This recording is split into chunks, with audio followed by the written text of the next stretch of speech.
watch over this church, the ones that are unable to attend today, the sick and their family, we leave them up to you. Dear Lord, we bless our leaders of this country, our military, and our first responders and their families. Dear Lord, as we take up these tithes and offerings, we ask that you bless the giver and watch over the monies that go out around the world to spread your word. In Jesus' name we pray. Amen.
your copy, let's go to Proverbs chapter 16, verse 32 today. As you've already heard, we're talking about anger, but our topic is on spiritual warfare. And one of the big battles that many of us face is with our tempers. Now, I want you to know right now that today I'm going to be speaking only to visitors at the church, because I know that at Cedar Falls Baptist Church, everybody is really sweet and kind. Turn your neighbor and say, talk about me now. Nobody in this church needs a sermon on anger, I know. So let's study that today. It's a big battle that we all face. Join me in prayer as we start. Father, I think about those 4 men bringing their friend to Jesus. The house was full of people wanting to hear the Word of God. There was an obstacle in the way. They took that friend up on the roof, they broke up the roof, and they let him down, Father. It makes me realize, Lord, that there are sometimes blockages to blessing. When they got their friend in front of Jesus, he was healed. And Lord, one of the great blockages is our temper. I pray that you would help us to remove that blockage. Show us how to tear down that blockage. And help us always to be overcomers in this battle that goes on within our own hearts and minds. Lord, we believe in your supernatural intervention. I pray, Lord, that you would intervene now and speak to our hearts your word of truth. Always keep this house a place of grace. Maximize your glory here as we turn our eyes to Jesus for the word this day. In his name, amen. How many of you like baseball? Raise your hands, like baseball. How many went to see the Woodpeckers play this summer? All right, the rest of you, we'll have to buy you a ticket. It was a lot of fun. We had a good year of baseball this year in fact. I love some old baseball stories. One of the most interesting baseball story that I always thought was not true, but I found out it was, happened with Mickey Mantle. How many remember Mickey Mantle? How many remember Billy Martin, player and big manager of the New York Yankees? Billy Martin. Billy Martin and Mickey Mantle were friends. And in his book, number 1, Billy Martin writes about an incident he and Mickey had one day when he took Mickey out in the country hunting. Billy said, I had an old friend, farmer, and he said, this farmer would let me hunt on his property. So he took Mickey out to hunt, and he stopped the car in front of the house, so let me go in and ask him if we can hunt on the land. I didn't call him to let him know we were coming. So Mickey waited in the car while Billy went in to ask to hunt. The old farmer said, sure, you can hunt on my farm, that's no problem, but I want you to do something first. He said, I have a dearly beloved mule in the barn. He's gone blind.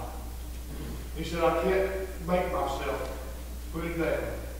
Would you go out there and put him down for me before you go hunting? Billy said, sure I will. But Billy has a devious mind. As he between that house and the car, he decided he would pull a trick on Mickey Mantle. So when he got to the car, he got in the car and said, you're not going to believe this. He's not going to let us hunt. I'm going to get my gun and go to that barn and shoot his favorite mule. Mickey Mantle was stunned and he didn't know what to do. And Billy grabbed his rifle, went in the barn, and he shot the mule. He said he was standing there chuckling a little bit when he heard 2 more shots from outside. He said, I ran outside and there was Mickey Mantle with a rifle. He said, you shot his mule, I shot his cow. Let's go.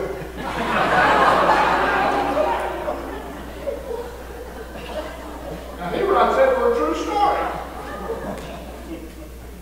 Let's learn a lesson here today.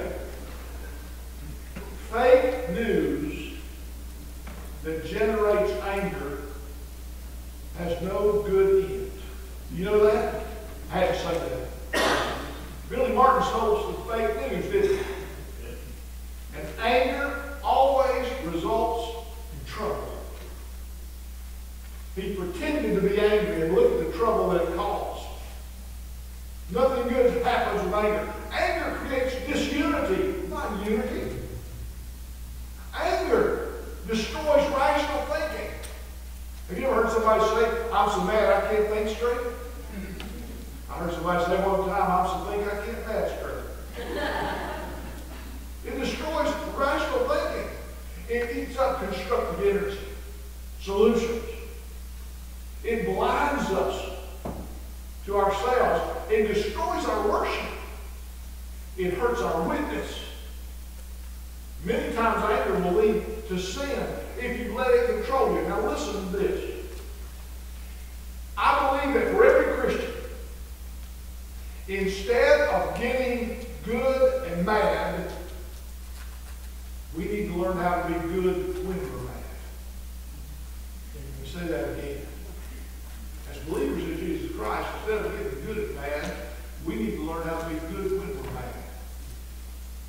See, Jesus was mad. Back Mark chapter 4, guy with the withered hand. He wanted to heal that guy. And everybody was mad at him for to heal him. He got angry. Told him to stretch out his hand. He was angry in cleansing the temple. Moses got mad. He was angry. He came down from the mountain with the 10 Commandments. It's carved in stone, seeing the children of Israel were sin. He threw those stones down and broke them. The only man to break all 10 Commandments at one time. He was angry. Paul got angry at John Mark because he left him to the work. Cain got angry at his brother. He killed him. King Saul got married to his son and he cursed him. He got mad at David, threw a spear at him. I believe that anger is the infectious disease of our time. People get mad at ball games. My wife says, don't blow your horn at that driver up there. I'm afraid they'll shoot us. We get mad. Listen to a political debate sometimes. How can these people that are so mad, what if they're going to come up with some constructive solutions instead of just being angry for 3 hours? All they got's anger. That's all you got. You don't have anything. People, we need to understand. You know, I want to say to angry people sometimes, if you're so angry, if you're right, why are you angry? You see, if you're right, you shouldn't be angry. I'm a conservative, Bible-believing Baptist, but I'm not mad about it.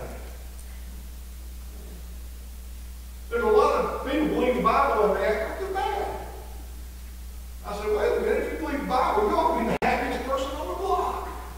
Praise God, I know Jesus. When you get angry, listen to this. Think about anger for a moment. When you get angry or you're offended, you are giving someone else or something else power over you.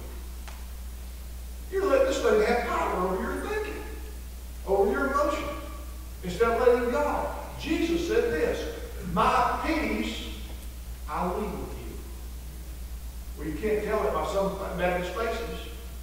Think about this. Anger is arrogance.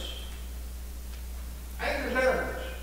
Anger is when you say, I'm not getting my way. I'm not happy with the way things are going. I don't like what's going on. Well, who died left you in charge?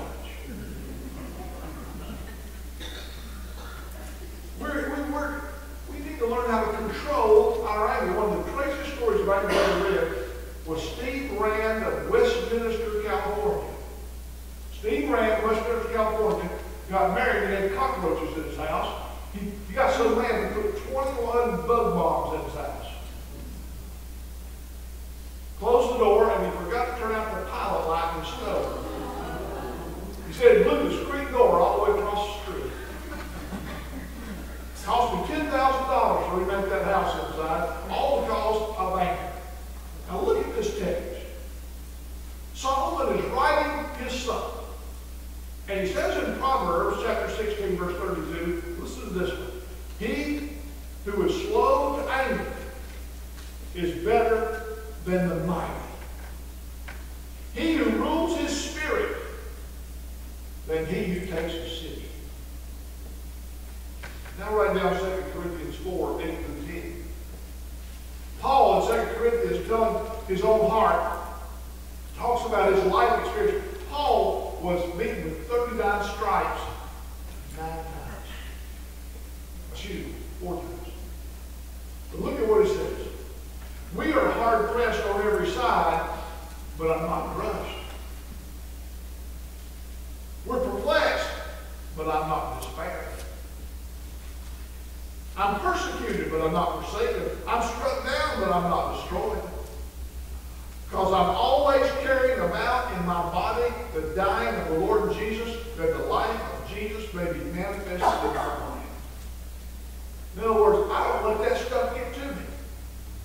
No matter what hits me, I'm in control of my spirit instead of letting something else control my spirit. And that is the spiritual battle which we fight. Some of you say, well, Pastor, how do I win this spiritual battle? I want to give you today 7 things. I want you to write down. And remember, in dealing with anger, 7 keys to dealing with anger. First of all, if you're going to keep anger from controlling your life, first thing you need to do is pray up.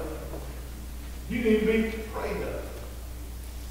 Jesus prayed on the cross. If he had, he could have called 10,000 angels. But look at what he prayed. He prayed 3 times at the dog on the cross. He said, Father, why have you forsaken me? Father, forgive them, for they know not what they do. And the most important one for you is, into thy hands I commit my spirit. And that's exactly why we are angry, because our spirit is that we put our spirit in someone else's hands or in a situation's hand and not in his. You need to pray that. I think I told you before, I told you a story about the sandwiches. Brenda and I were going to work one morning. We worked in the factory, just got married, been married a couple of weeks. Got in an argument. Yes, we did argue. Got into work, she got so mad she reached down, picked up my lunch and threw it out the window. I picked up her lunch and threw it out the other window. And we had to go out and eat that lunch that day because we didn't have any lunch to eat. Both were on the street. We still laugh about that today. Anger cost us both. We learned a lesson that day about anger. First thing you need to do is, when you're angry, stop and pray. Reset your spirit. You see, an offended heart is the breeding ground of deception. Satan uses an angry heart to sow his seeds. How many of you have been angry and you start thinking things you shouldn't be thinking? Satan starts sowing your anger. He's sowing seeds, folks. He's trying to sow his best. Prayer is when you reset your spirit. So when you're angry, you need to pray. By the way, I was going to do an illustration. If I had a cup of coffee, suppose I had a cup of coffee, and I was walking along and I bumped into you and spilled it on you. What did I spill on you? You say, well, Pastor, you spilled coffee on me. Yes. What was in the cup is what I spilled. As you go through life, life's going to give you bumps. And when life bumps you, you're able to see what's in your spirit comes out. So you need to make sure what's in your spirit is of Christ. That's what needs to be coming out. You need to pray up. Second of all, ladies, you're going like this. Shut up. Turn to your husband and say, he's talking to you now. Now, Pastor, you shouldn't say shut up in church. Well, you need to say it to yourself. Somebody said this, if you speak out of anger, you will soon make the best speech you'll ever regret. How many of you ever said something out of anger and regret? Boy, I have. Woo. You make the best speech you'll ever regret, don't you? Listen. I made this up, I love it. The quicker you shut up, the easier it is to make up. Now put that on the refrigerator. The quicker you shut up, the more bad seeds you won't be sowing, and the easier it's going to be to make up when it's all over with. Jesus, the Bible says, was silent before his accusers. He went as a lamb to the slaughter. He was silent. When they brought the woman in adultery to him and threw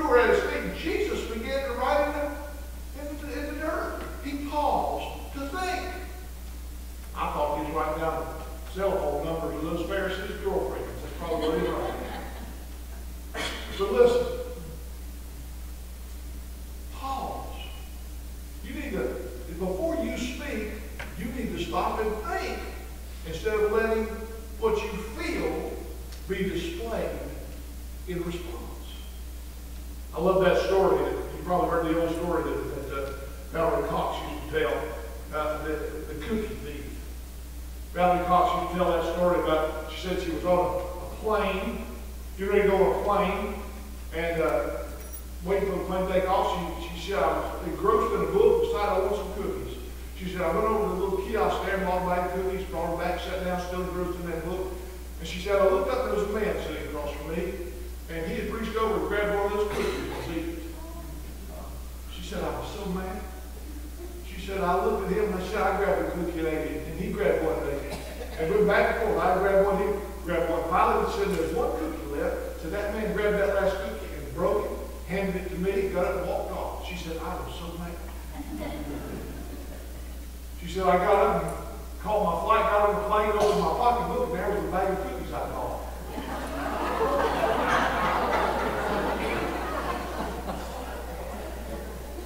She said, what do you think? I couldn't apologize. It was too late. Because sometimes we need to pause and think about what we're saying, think about what we're doing, and think about what's going on. Amen? Amen. We just to be quiet for a little while. So maybe you need to say to your spouse, let's have some time out time. Amen? Let's have some time out time. Here's the third thing. You need to own up. When we're angry, we need to own up. As I said in the mountains, fess up. Y'all know what fess up means? We need to man up. Sometimes we just need to say I was wrong. Now there are some Baptists that think they've got the spiritual gift of always being right. Anybody married one of them? One lady said, I married Mr. Right. I just didn't know his first name was always.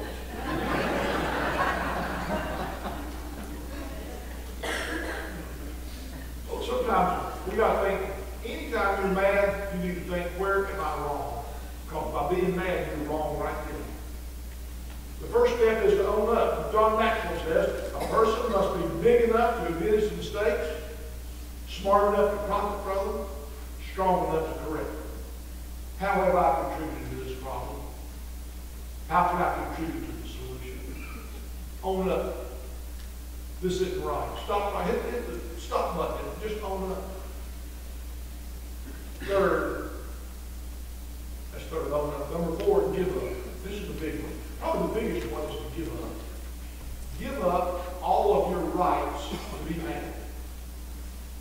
You see, when we're mad, we think we have a right to be. You've heard me. Now I have a right to feel this way. I want to tell you about a man by the name of Jesus who did not sin. He had a right to call 10,000 angels as he's hung upon that cross. But Jesus did not exercise his right. He died for our sins on that cross.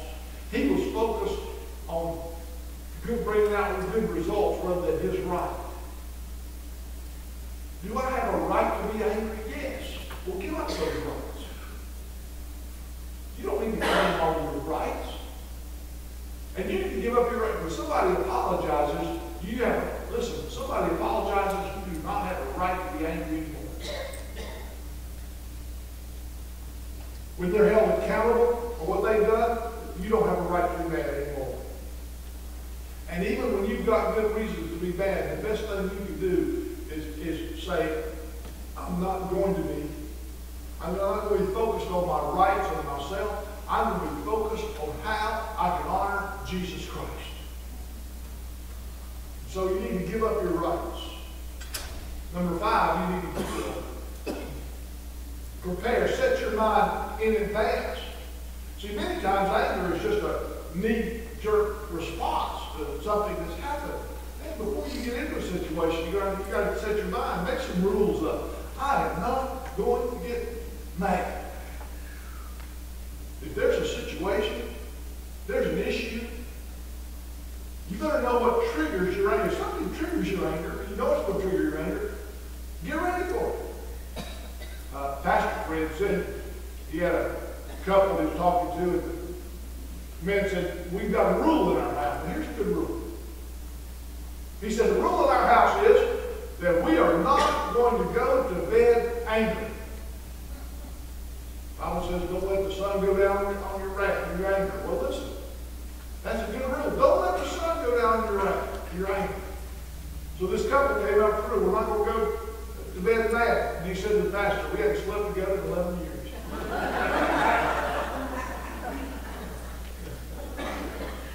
Some people are just habitually angry. You ever notice that?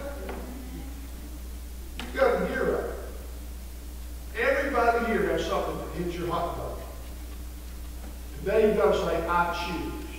I choose to be like Christ. I choose to forgive. I choose to not do unto others as they've done to me. I choose. Here's the sixth thing. You got to stand up. When you're angry, you got to stand up and resolve in your own heart that you will not give anger a foothold and power over you. Stand up and start stating what the truth is about yourself. Some of you have heard of Dolly Parton. I love what Dolly Parton said. She says, I'm not offended by all the dumb blonde jokes because I know I'm not dumb and I know I'm not a real blonde.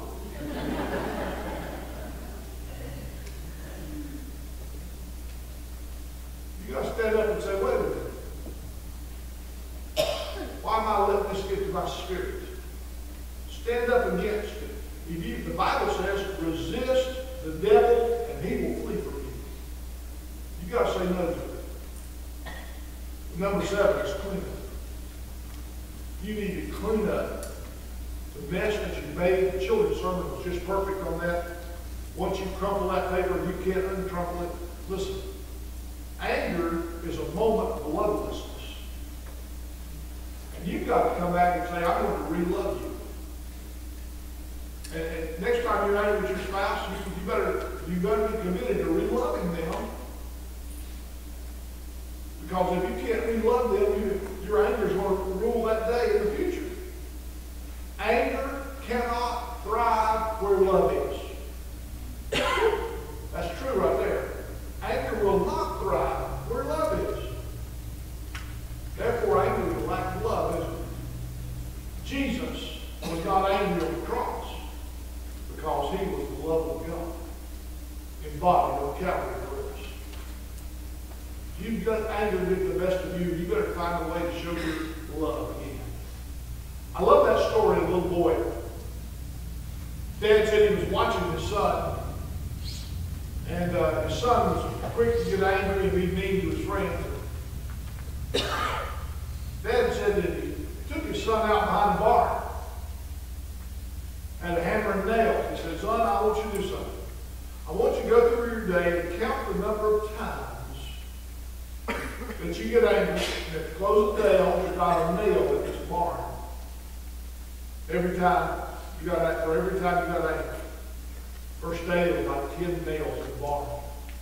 Next day there was 7 nails. Next day there was 4 nails. And one day the son said, Dad, I didn't have to drive any nails in the barn today. Didn't get angry. He said, good, now go pull one out for every day that you don't get angry. The son began to work on his anger that way. After a while, it took about a year, he got all those nails out of that barn. Came in proudly and said, Dad, I've got all the nails out of the barn. He said, let's go look at it. Dad went and inspected that wall. He said, you notice all the nails are out, but what do you see, son? The holes are still there. You stick a knife into somebody, Dad said, you can pull it out and say, I'm sorry, but the cut's still there. Folks, you've got to learn how to clean up your anger. Some of us need to do a lot of cleaning on our anger.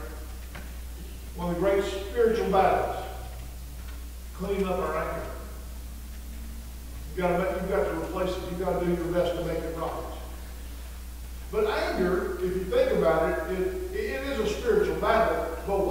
spiritual battle. Listen, all spiritual battles are battles with rebellion. That's what it is. It's choosing another spirit rather than Christ's spirit. All rebellion, all battles are rebellion. The great preacher Charles Finney told the story that after he got saved, he said, I went into the woods to pray. He said, I went into these woods to pray the Lord's Prayer over and over until I got it in my heart. And he said, I got in those woods, our Father who art in heaven, hallowed be thy name, thy kingdom come, thy will be done. He said, when I said those words, will be done. Suddenly, he said, do I mean that? Have I got rebellion in my heart? Listen to what he says. He paused and said he realized what a rebel he was.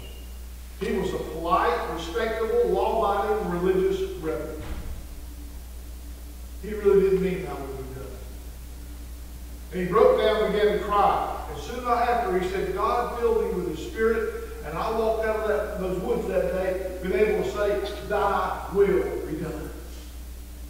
He said, I put aside my rebellion and surrendered to the Spirit of Jesus Christ. Let me ask you this. What is your rebellion? What is it? Maybe you need to come to this altar and give it to God. Say, God, I've let things rule me that are not coming from heaven. And we need to pray what his prayer was, his last prayer on the cross. Into thy hands I commit my spirit. What were you angry over this week? What got your goat? By the way, I love word pictures. Y'all know what it means, I got your goat? How many know what got your goat means? Came out of Kentucky. Got your goat was, in horse racing term, to keep a horse calm before a race, they would put a goat in the stall at night. Did you know that?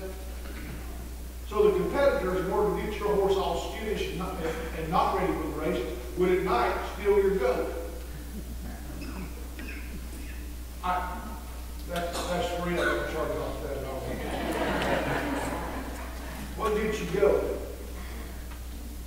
What is it that you need to leave at the altar? Maybe you need to come to this altar and pledge to re-love somebody. I will work on re-loving somebody. Because I realize that I've wrinkled up some things in our relationship that I want to straighten out. Anger has been an indicator that I need to re-love somebody.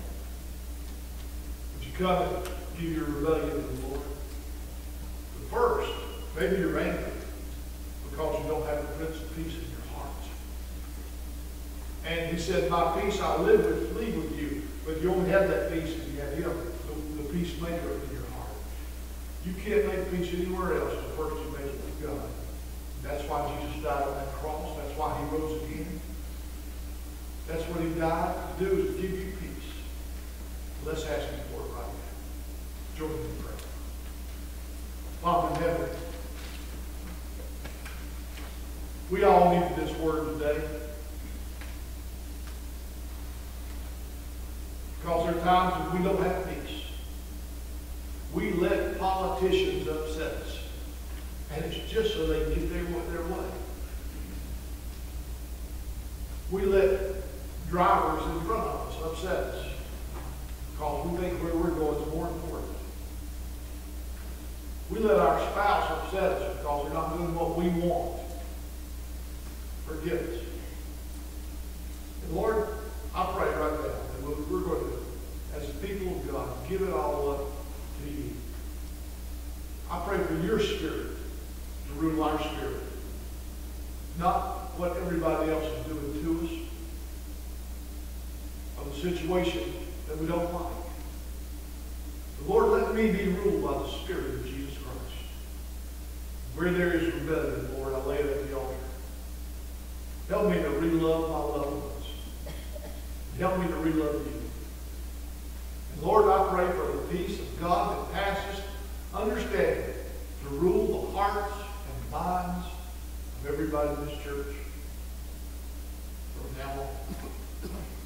somebody here today that's never received your peace, I pray that maybe they will right now as I ask them. Are you here and you've never accepted Christ as Savior, called him baptism? You need His peace in your heart. That's why you're in turmoil. Right here, you can have it today. You can just pray words like this. Almighty God, I realize there's a missing ingredient in my life. That's the peace of Jesus Christ. Come into my heart and bring that peace. I've been in rebellion against you for far too long. And right now, I repent of that rebellion and say, God, will be done. I give my life to Jesus Christ. Understanding who He is, the Son of God, what He did, He died for my sins on that cross, and rose again. And I make Him Lord of my heart. Lord, if you come in and be Lord of my heart, you'll be Lord of that which troubles me, and I'll have your peace. So today, for that peace, I give you my heart. Save me now. In Jesus' name. Amen. Amen. So we're going to have an invitation, and all the angry people are going to come forward, right? Let me ask you a question. If somebody comes forward, how many people will laugh at them coming forward? Raise your hand if you're going to laugh at everybody coming forward. Everybody that comes forward today, if you'll celebrate their desire to just live in victory in Jesus Christ, raise your hand if you'll celebrate them coming forward. I will.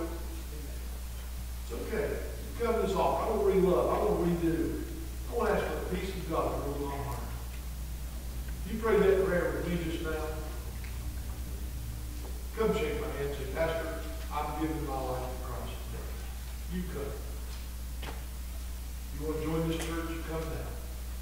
Let's stand together. I'll be here to receive you.